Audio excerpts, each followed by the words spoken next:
Assalamualaikum warahmatullahi wabarakatuh. Perkenalkan, nama saya Angelia Perdana Maharani, NIM 2019 1434446, kelas 3L, Prodi PGSD.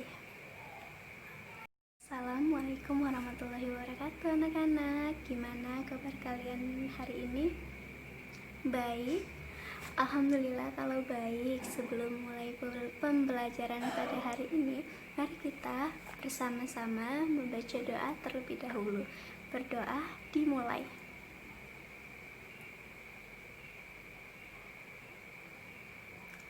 Berdoa selesai. Sebelum memulai pelajaran, ibu akan mengabsen kalian terlebih dahulu.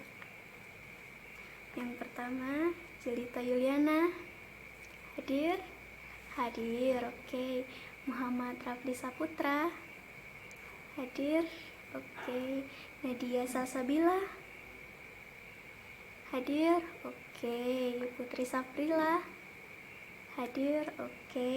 Raisa Rahmawati Kusuma. Hadir, oke. Alhamdulillah ya, ternyata semuanya hadir. Tujuan pembelajaran hari ini adalah siswa diharapkan mampu menjelaskan pengertian kerjasama, manfaat kerjasama, tujuan kerjasama, serta bentuk kerjasama di lingkungan rumah, lingkungan masyarakat, dan sekolah. Nah, materi yang akan kita pelajari pada hari ini adalah materi kerjasama. Kalian tahu tidak apa itu kerjasama? Tidak tahu ya? Baiklah, ibu akan menayangkan sebuah video tentang materi pada hari ini. Disimak baik-baik ya anak-anak. Nah teman-teman, di video sebelumnya Miss Ima telah menjelaskan bahwa Allah menciptakan manusia dengan berbagai macam perbedaan. Mulai dari perbedaan kemampuan, perbedaan agama, perbedaan hobi, dan lain-lain. Nah, meskipun kita berbeda, kita sebagai manusia harus tetap bersatu dan tidak boleh berpecah belah. Bersatu dalam perbedaan atau dalam keberagaman bisa kita lakukan dalam berbagai kegiatan. Dengan cara apa ya? Betul banget, dengan cara bekerja sama. Nah teman-teman, ada yang tahu nggak apa sih kerjasama itu? Oke, kerjasama adalah pekerjaan yang dilakukan oleh dua orang atau lebih untuk mencapai tujuan yang sebelumnya telah disepakati bersama. Nah, ada yang tahu nggak ya, kenapa sih manusia perlu bekerja sama? Oke, betul banget. Karena manusia merupakan makhluk sosial, yang artinya manusia dan pasti membutuhkan bantuan orang lain untuk menjalani kehidupannya. Nah, bekerja sama bisa kita lakukan dimanapun ya teman-teman. Bekerja sama bisa dilakukan di rumah, di sekolah, di lingkungan, dan lain-lain. Berikut adalah contoh kerjasama di rumah. Yang pertama, kita membantu ibu menyiram tanaman di halaman rumah. Yang kedua, kita bisa bekerja sama bersama ibu dan adik-adik untuk membersihkan rumah bersama-sama. Yang ketiga, kita harus bekerja sama untuk menjaga kebersihan rumah. Dan yang keempat, kita bisa bekerja sama untuk menghemat listrik di rumah. Nah, berikut adalah contoh kerjasama di sekolah. Yang pertama, bekerja sama untuk mengerjakan tugas kelompok. Yang kedua, kita bisa bekerja sama untuk melaksanakan piket kelas. Yang ketiga, kita bisa bekerja bakti di lingkungan sekolah, misalkan menyiram tanaman dan lain-lain. Yang keempat adalah bekerja sama menjaga kebersihan lingkungan sekolah. Nah, berikut adalah kerjasama di lingkungan masyarakat. Yang pertama, kita bisa bekerja bakti untuk membersihkan lingkungan. Contohnya, membersihkan jalan, jembatan, dan lain-lain. Yang kedua, bekerja sama dan saling gotong royong untuk membangun balai desa, membangun masjid, membangun sekolah, membangun pos ronda, dan lain-lain. Yang ketiga, kita dapat bekerja sama untuk membantu warga lain yang sedang kesulitan.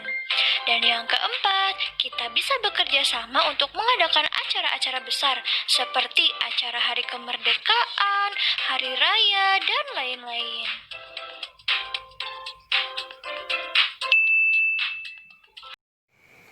Setelah menonton video tadi, materi apa yang bisa kalian dapatkan? Baiklah, Ibu akan menambahkan materi tadi. Kerjasama berarti bekerja bersama-sama. Kerjasama itu didasari saling menguntungkan, tidak boleh ada yang dirugikan. Tidak boleh berat sebelah. Kerjasama itu harus adil. Pekerjaan itu harus dibagi-bagi, tidak boleh ada yang terlalu berat dan tidak boleh ada yang terlalu ringan. Nah, bentuk-bentuk kerjasama di lingkungan masyarakat, rumah, dan sekolah. Yang pertama itu lingkungan masyarakat. Lingkungan masyarakat itu seperti membantu tetangga, kerja bakti, gotong royong. Nah, kita perlu membantu tetangga itu karena jika kita membantu mereka, suatu saat mereka juga akan membantu kita. Kerja bakti dan gotong royong itu adalah bentuk kerjasama juga. Gotong royong itu sudah menjadi ciri khas bangsa Indonesia. Gotong royong itu sudah ada sejak zaman dahulu. Gotong royong itu dilakukan oleh seluruh masyarakat Indonesia. Nah, contoh gotong royong dan kerja bakti itu yaitu membersihkan lingkungan di sekitar rumah, membuat saluran air, dan lain-lain. Kegiatan gotong royong itu biasanya dilakukan di desa-desa maupun di perkotaan. Yang kedua, kerjasama di rumah. Kerjasama ini diperlukan karena pekerjaan di dalam rumah itu kan sangat banyak. Maka dari itu, anggota keluarga harus bersatu bekerja sama dalam membersihkan dan menjaga rumah. Nah, contoh kerjasama di dalam rumah itu seperti membantu ibu, menyapu, mengepel, membersihkan tempat tidur, membersihkan mainan kita. Nah, seperti itu ya. Nah, yang ketiga, kerjasama di sekolah. Nah, anak-anak, sekolah itu kan tempat menuntut ilmu. Jadi, lingkungan sekolah itu harus dipelihara, dijaga keindahan dan kebersihannya. Karena maka dari itu, kita perlu bekerja sama untuk menjaga dan memeliharanya.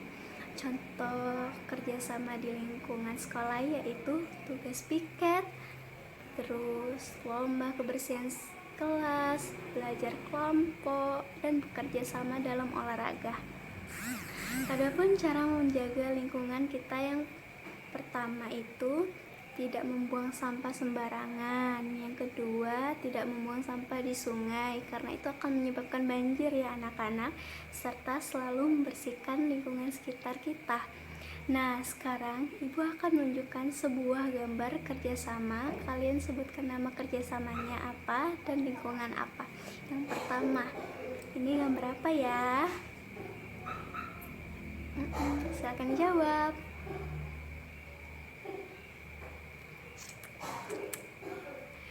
Yaps, benar. Ini gambar gotong royong atau kerja bakti di lingkungan masyarakat. Nah, sekarang gambar yang kedua. Gambar apa ya? Dijawab ya anak-anak.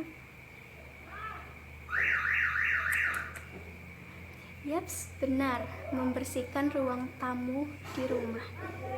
Ini di lingkungan rumah ya, membersihkan ruang tamunya. Ini yang ketiga. Ini gambar apa ya? Di lingkungan apa ya? Dijawab ya. Yaps, benar lagi. Ini gambar piket kelas di lingkungan sekolah.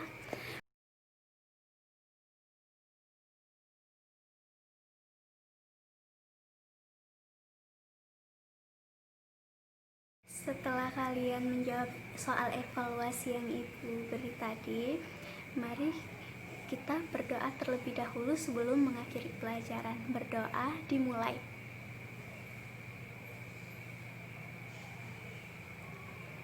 berdoa selesai.